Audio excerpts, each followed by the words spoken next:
श्री सरस्वती मैया की जय, श्री कृष्णचंद्र भगवान की जय।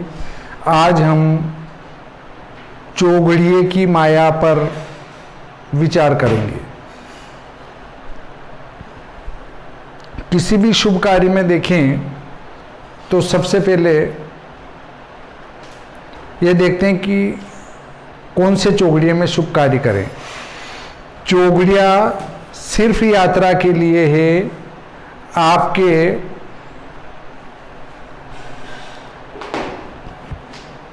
शुभ कार्य आरंभ, जैसे गृह आरंभ, गृह प्रवेश, यज्ञोपवीत, इन सब कार्यों के लिए ये चोगड़िए प्रशस्त नहीं है।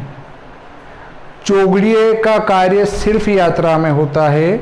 इसके अलावा जब हम कोई शुभ कार्य करते हैं तो उसके लिए हम देखते हैं लग्न या अभिजीत वेला। आप कोई भी शुभ कार्य करें उस समय या तो लग्न शुद्ध होना चाहिए, या फिर लग्न शुद्ध नहीं है तो फिर ऐसी स्थिति में हम उसके लिए अभिजीत वेला लेते हैं। और अभिजीत या लग्न की शुद्धि देखकर ही हम कोई भी शुभ कार्य करते हैं। इन दोनों का प्रशस्त और शुभ होना आवश्यक है। यहाँ चोगड़िया अच्छा है या बुरा है उस पर विचार नहीं करते हैं। आजकल काल राहु को बहुत हाईलाइट कर दिया गया है, मतलब उसको बहुत ज़्यादा प्रकाश में ले आए लोग, जबकि राहु काल का विचार नहीं किया जाता है। लग्न अगर शुद्ध है तो उसमें राहु काल पर कोई विचार नहीं किया जाता है। अगर एक विद्वान पंडित ने लग्न देखकर कोई शुभ मुहूर्त दिया है तो एक सामान्य अंगूठा टेक उस खड़ा होकर कहेगा, पंडित जी आपने मुहूर्त दिया उसमें राहु काल है, मुहूर्त कैसे दे दिया? पंडित जी चुप हो जाएंगे। हाँ साहब गलती हो गई। गलती नहीं हो गई और लग्न शुद्ध है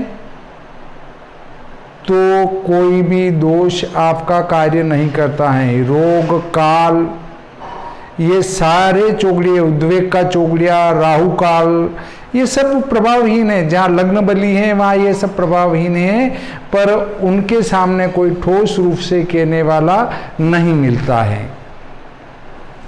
एक बात और बताता हूँ, आप चोगड़िए देखते हैं, चोगड़िए का उपयोग करते हैं और वो भी गलत करते हैं। अब आप कहेंगे कैसे करते हैं, वो बताता हूँ मैं आपको। देखिए हम जो है इसका उपयोग करते हैं चोगड़िए का, और मैं बताता हूँ आपको कैसे हैं। यदि हमारा सोमवार का दिन है तो सोमवार को प्रातःकाल का चोगड़िया अच्छा ही रहता है, क्योंकि शुभवार के जो चोगड़िए प्रारंभ होते हैं वो अच्छे टाइम से ही प्रारंभ होते हैं। देखिए मैं आपको बताता हूँ, ये है श्री भादो माता पंचांग। आपने देखा ही होगा, इसका लेखक मैं ही हूँ। अगर आप विशेष अध्ययन करना चाहें तो मेरी पुस्तकें मंगवा सकते हैं। अब देखें, ये देखिए ये सोमवार लिखा है, ये सोमवार, और इसमें अमृत का चोगड़िया लिखा है। हम उस समय की बात करते हैं जिस समय सूर्योदय 7:19 पर नीमच में होता है। हाईएस्ट नीमच सूर्योदय 7:19, ठीक है। 7:19 पर सूर्योदय है और पंचांगों में कई जगह लिखा है कि चोगड़िया 6 से 7:30 गिनेंगे। अब आपने 6 से 7:30 चोगड़िया गिना, सोमवार है, अमृत का चोगड़िया 6 से 7:30 हैं। अब 7:30 बजने में 11 मिनट की देरी कुल है, तो आपका ये 6 से 6:19 रात में निकल जाएगा। इस समय रात्रि होने से अमृत का चोगड़िया नहीं रहेगा और चौगड़िया कौन सा रहेगा, जो हमारा उससे पहले वाला वार है अर्थात रविवार, और रविवार की रात्रि का चौगड़िया रहेगा। तो आपको रविवार की रात्रि का चौगड़िया श्री भादव माता पंचांग में देखते हैं तो ये पड़ता है रविवार की रात्रि का चौगड़िया शुभ का, दिख रहा होगा। ऐसे ही हम यदि अन्य किसी बात का विचार करें तो वो चौगड़िए सब बदल जाते हैं। आपके लिए सोमवार शुभ माना गया है और सोमवार चलेगा 7:19 पर सूर्योदय होने के साथ ही। 7:19 से पहले 6 से 6:19 में, अगर हम 6 से 7:19 में 6 से 7:19 में यदि हम कोई शुभ कार्य करेंगे तो वो रविवार में चला जाएगा, क्योंकि वार सूर्योदय पर परिवर्तित होता है।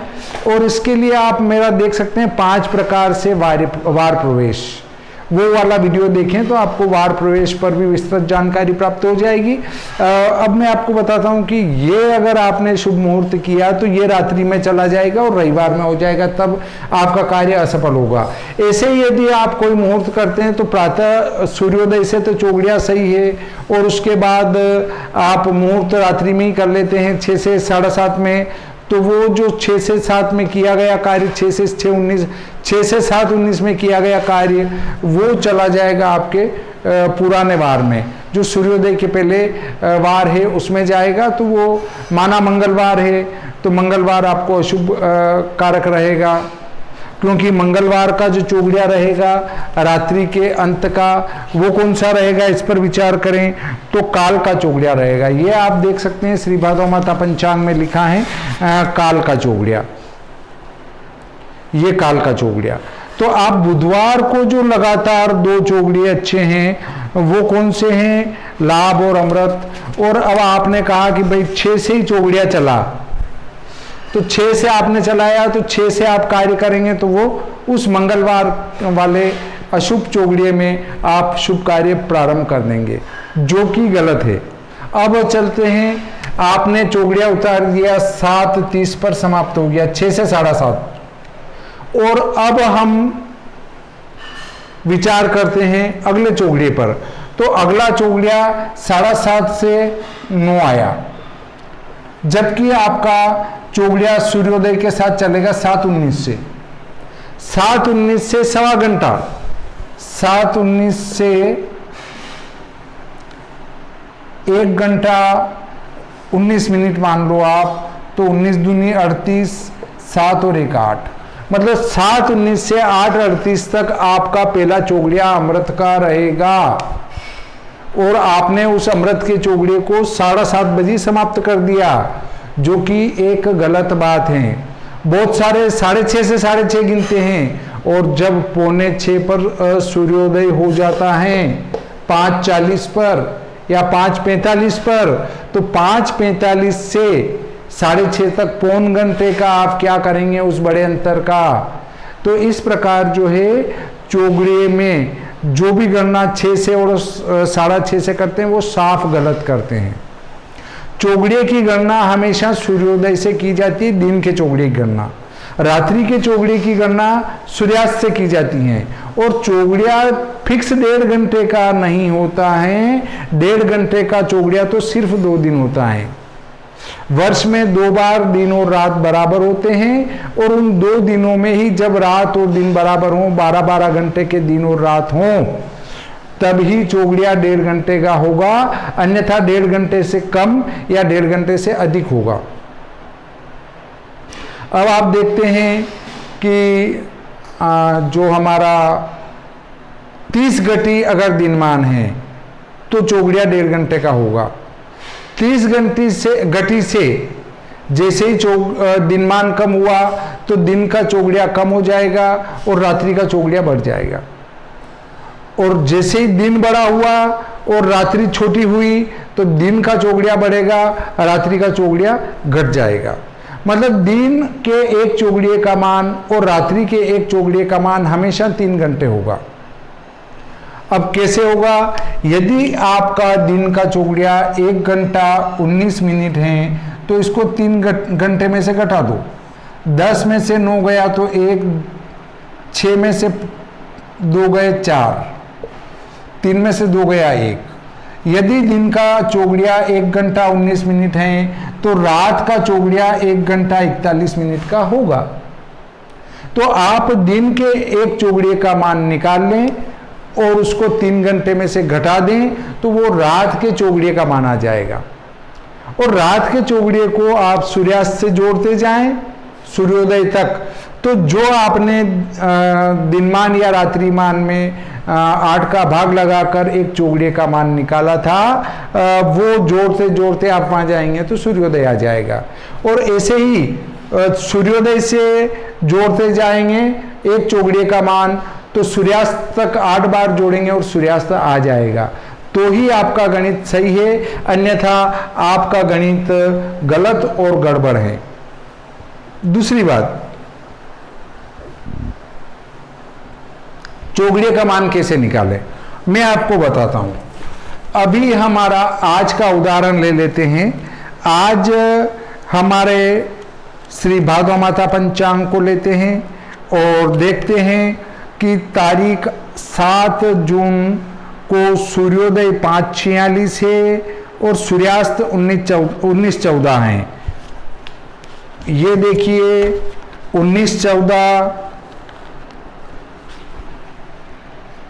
सूर्यास्त है, सूर्योदय है 5:46, घटा डाला 14 में से 6 8, 7 में से 5 2 और 9 में से 6 गए 3, 13 घंटे 28 मिनट का पूरे दिन का मान हुआ।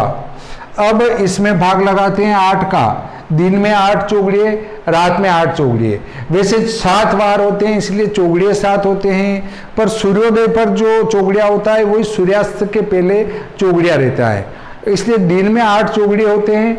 तो सूर्योदय वाले चौघड़िया रिपीट होता है, मतलब प्रत्येक चौघड़िया 7 दिन में 2-2 बार आ जाता है। जैसे अमृत का चौघड़िया सोमवार को प्रातः काल है सूर्योदय से, तो सूर्यास्त से पहले अमृत का चौघड़िया रहेगा और बाकी सब चौघड़िया 1-1 बार रहेंगे। रविवार को पहला चौघड़िया उद्वेग का है तो सूर्यास्त से पहले वाला चौघड़िया भी उद्वेग का रहेगा। इस प्रकार चौघड़िया रहता है। तो देखो 8 एकम 8, 13 में से 8 गए तो 5, गुणित 60 धन 28, तो ये हो जाएंगे 328। तो 8 चौक 32 और 8 एकम 8, ये हमारा अभी वर्तमान में एक चौघड़िए का मान है 1 घंटा 41 मिनट। अब इसको 3 घंटे में से घटा देते हैं, तो 1 घंटा 41 मिनट घटाया, 10 में से 1 गया 9, 6 में से 5 गया 1, 3 में से 2 गया 1। रात के एक चौघड़िए का मान आएगा 1 घंटा 19 मिनट और दिन के एक चौघड़िए का मान आएगा 1 घंटा 41 मिनट। अब आप जोड़ेंगे उसको, अभी सूर्योदय है 5:46, 5:46 में 1 घंटा 41 मिनट जोड़ा तो ये 7, 4 4 8, 5 और 2 7, मतलब 5:46 से 7:27 तक पहला चौघड़िया रहेगा। फिर 1:41 वापस जोड़ा तो 7 और 1 8, 7 और 2 9, 9:08 तक आपका दूसरा चौघड़िया रहेगा। इस प्रकार हम प्रत्येक चौघड़िए को आसानी से देख सकते हैं कि ये चौघड़िया कितनी बजे से कितनी बजे तक रहेगा।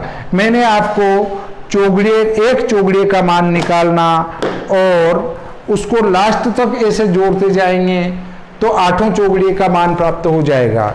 ये मैंने आपको चौघड़िए की जानकारी दी। अब देखते हैं कि चौघड़िया वैसे शुभ कार्य में लेते नहीं हैं, फिर भी आप जो उसको चौघड़िए को शुभ कार्य में लेते हैं, तो मैंने इसकी विधि भी आपको बता दी कि आप इसको अपने शुभ कार्य में लेंगे तो कैसे लेंगे। परंतु यदि आप वास्तविक में सही करना चाहते हैं तो ग्रह आरंभ, गृह प्रवेश, यज्ञोपवीत आदि कोई भी मशीनरी ला रहे हैं, कोई भी मुहूर्त कर रहे हैं, तो उसमें लग्न की शुद्धि दिखवाओ पंडित जी से कि लग्न शुद्ध है या नहीं है। लग्न शुद्ध नहीं है तो अभिजीत वेला में आप ये शुभ कार्य करें। पर एक बात और है कि दोपहर के पश्चात सभी शुभ योग कमजोर पड़ जाते हैं और अशुभ योग भी कमजोर पड़ जाते हैं। इसलिए सूर्योदय से चौथे लग्न से आगे हमें कोई शुभ कार्य नहीं करना चाहिए, या अभिजीत वेला लास्ट है। अभिजीत के बाद हमें शाम को कोई भी शुभ कार्य नहीं करना चाहिए। अत्यावश्यक हो तो फिर सूर्यास्त के पहले पहले का समय लिया जा सकता है, परंतु लेना नहीं चाहिए।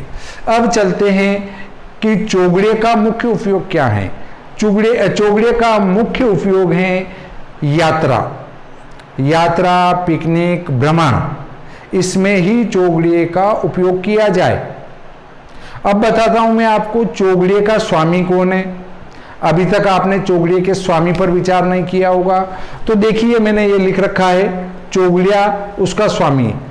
उद्वेग के चौगड़े का स्वामी सूर्य हैं, चर के चौगड़े का स्वामी शुक्र हैं, लाभ के चौगड़े का स्वामी बुध हैं, अमृत के चौगड़े का स्वामी चंद्रमा हैं, काल के चौगड़े का स्वामी शनि हैं, शुभ के चौगड़े का स्वामी गुरु हैं, रोग के चौगड़े का स्वामी मंगल हैं। अब देखिए सोमवार को हम पहला लेते हैं चौगड़िया। रविवार को दिशाशूल किधर रहता है? रविवार को पश्चिम में, अर्थात उद्वेग के चौगड़िए में पश्चिम में जब दिशाशूल हैं, अर्थात सूर्य रवि का पश्चिम में दिशाशूल है, तो उद्वेग का भी पश्चिम में यात्रा अशुभ मानी जाएगी। अब देखते हैं कि पश्चिम में जाते हैं तो सन्मुख पड़ता है और दक्षिण में जाते हैं तो दाहिना पड़ता है। इसलिए उद्वेग के चौगड़िए में पश्चिम और दक्षिण की यात्रा को छोड़ देना चाहिए। अब शुक्र का भी वही पश्चिम दिशा पड़ती है, अर्थात चर के चौगड़िए में भी पश्चिम और दक्षिण की यात्रा नहीं करना चाहिए। अब आते हैं बुधवार। बुध स्वामी हैं, बुध का दिशाशूल होता है उत्तर में, अर्थात लाभ के चौगड़िए में उत्तर में जाएंगे तो दिशाशूल सन्मुख पड़ता है और पश्चिम में जाएंगे तो सीधे हाथ पे पड़ता है। इसलिए लाभ के चौगड़िए में उत्तर दिशा की यात्रा और पश्चिम दिशा की यात्रा त्याग देना चाहिए। अब आते हैं अमृत। तो इसका दिशाशूल रहता है चंद्र का, वो रहता है पूर्व में।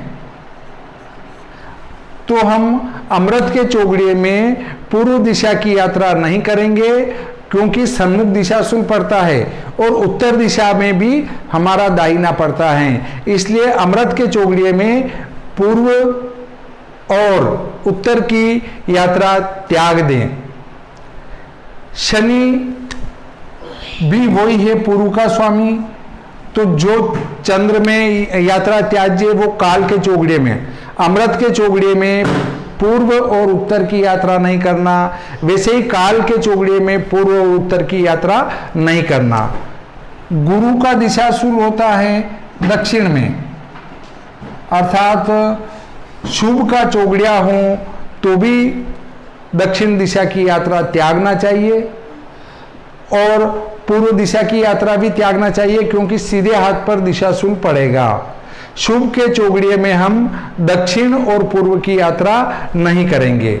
अब मंगल स्वामी है आपका उत्तर का, तो रोग के चौगड़िए में हम उत्तर और पश्चिम में नहीं जाएंगे। उत्तर में शूल सन्मुख होता है और पश्चिम में सीधे हाथ का होता है, इसलिए रोग के चौगड़िए में उत्तर और पश्चिम की यात्रा त्याग देंगे। मैं देखो यहाँ टेबल भी बनाता हूं, यात्रा त्याग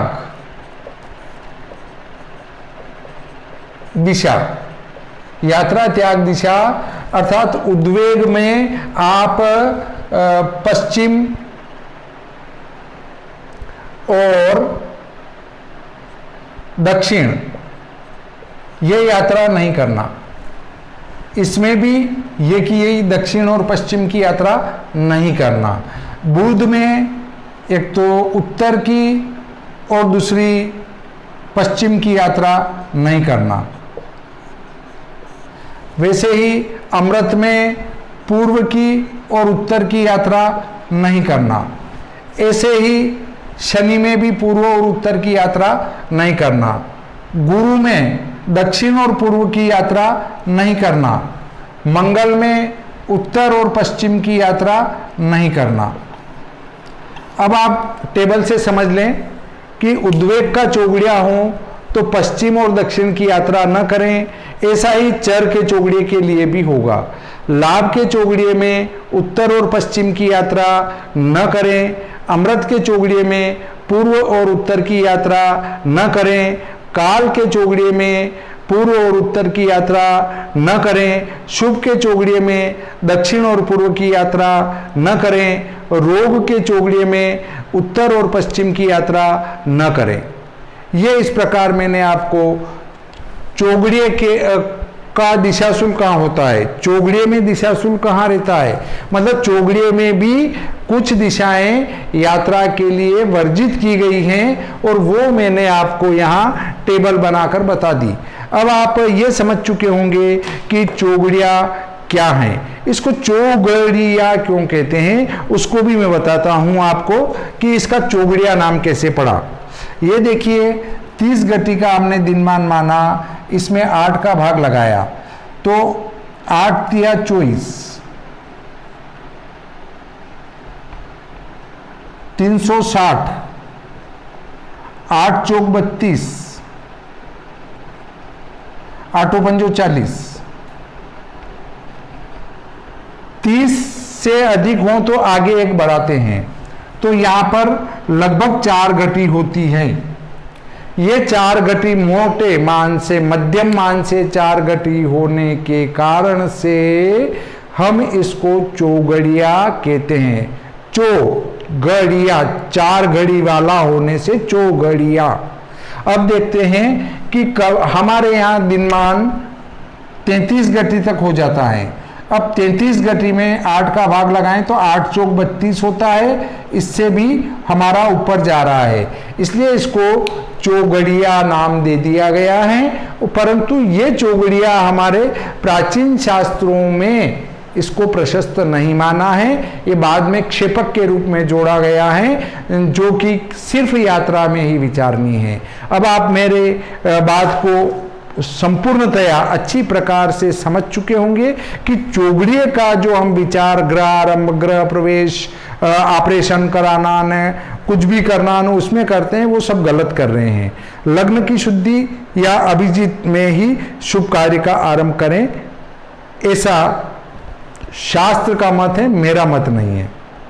फिर भी यदि आपको मेरी बात अच्छी नहीं लगे तो ऐसा कोई जरूरी नहीं है कि आप मेरी बात ही माने, और मैं सर्वज्ञ भी नहीं हूँ, मानव हूँ। जो मेरी अल्प बुद्धि में आया वो मैंने आपको बताया। अगर आपको नहीं जमे तो आप चौगड़िए से काम करें, उसको 6 बजे से गिने, 6:30 से गिने, जो आपकी इच्छा हो उससे गिन सकते हैं। परंतु यदि मेरा वीडियो पसंद आया हो तो ऊपर अंगूठे वाला वीडियो देखते हुए उसको दबा दें, ताकि मुझे प्रसन्नता होगी कि मेरे को इतने लाइक करने वाले हैं। फिर भी यदि आपको मेरा कार्य गलत लगा हो तो उल्टा लटका हुआ अंगूठा वीडियो देखते हुए उसको दबा दें। और यदि मेरे वीडियो और भी देखने हों तो यहाँ सब्सक्राइब लिखा हुआ आता है लाल कलर में वीडियो के नीचे, उसको दबा दें। उसको दबाने के बाद एक बेल आइकन खुलेगा, आल पर दबा दें तो जितने भी वीडियो होंगे उसकी सूचना आपको प्राप्त होती रहेगी। दूसरा, यदि आप ज्योतिष को निरंतर सीखना चाहते हैं तो ज्योतिष प्रशिक्षण भाग 1 से लगाकर भाग 156 तक के वीडियो आप देखें, आपके सारे गणित समझ में आ जाएगा। और मैं ये आत्मविश्वास और दृढ़तापूर्वक कह सकता हूँ कि जितने भी YouTube पर वीडियो ज्योतिष प्रशिक्षण के पड़े हैं उनमें से मेरे जो वीडियो हैं वो उत्कृष्ट लेवल के आपको मिलेंगे। और नहीं मिले तो आप न्यूनतम 25 वीडियो ज्योतिष प्रशिक्षण भाग 1 से ज्योतिष प्रशिक्षण भाग 25 तक देखने के बाद मेरे इस मैसेंजर बॉक्स में जाकर कमेंट करें कि जो आपने चौगड़िया वाले वीडियो में कहा था वो पूर्णतया असत्य है। अगर आपको अच्छा लगे तो मेरी पुस्तकें हैं विश्व सायन लग्न सारणी, विश्व दिनमान सारणी, विश्वोपकानयनम, श्री भादव माता पंचांग, तो आप मेरे से मंगवा सकते हैं। इसके लिए आप मेरा वीडियो देखें, पुस्तकें कैसे मंगवाएं, ये वीडियो है और इसमें पूरी पुस्तकों की जानकारी दी गई है। पुस्तकों में क्या है, कैसे हैं, कितने में मंगवाई जा सकती हैं, वो सब प्रकाशक का कार्य है, ये कार्य मेरा नहीं है। मैं तो मान सेवी हूँ और सेवार्थ वीडियो भी बना रहा हूँ, सेवार्थ पुस्तकें भी लिख रहा हूँ, पंचांग भी लिख रहा हूँ। ये धन लगाना और वापस उसका रिटर्न लेना सब प्रकाशक का कार्य है। तो आप चाहें तो संपर्क कर सकते हैं। इस प्रकार आज का ये प्रकरण संपूर्ण होता है। बोलिए श्री सरस्वती मैया की जय, श्री कृष्णचंद्र भगवान की जय।